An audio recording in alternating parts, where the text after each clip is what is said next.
Ben ritrovati con il TG Flash di New Sicilia. Maria Scaletta, 62enne con disabilità su una carrozzina, è senza luce e acqua da alcuni giorni e si trova nelle condizioni di freddo e buio. Il padrone di casa, che aveva chiesto a Maria di liberare l'immobile in via del Principe 171 entro gennaio, ha disattivato le utenze elettriche e idriche nella speranza di costringere Maria a lasciare casa. Asia USB ha provato a contattare il proprietario, non trovando alcuna risposta. La Guardia Costiera di Siracusa ha effettuato un sequestro di prodotto ittico privo di tracciabilità e scaduto. Un gruppo ispettivo ha condotto controlli nei centri della grande distribuzione della provincia siracusana.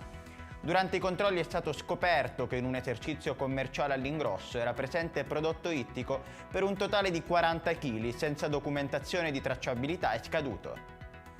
Momenti drammatici per la popolazione turca e per quella siriana. Aumentano di ora in ora le vittime di un terremoto di proporzioni colossali. Così Antonio De Palma, presidente nazionale del Nursing Up.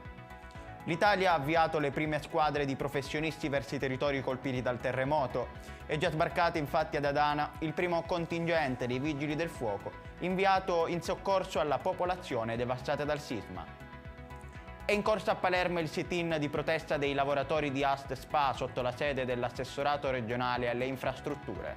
Il traffico è in tilt, le segreterie regionali di categoria contestano con forza l'ingresso dei privati che dovrebbero subentrare alla partecipata regionale. L'ultima notizia è che adesso la delegazione dei sindacati sta aspettando di parlare con l'assessore che li riceverà a breve. Ed è tutto per questa edizione, il prossimo appuntamento sarà questo pomeriggio alle ore 16.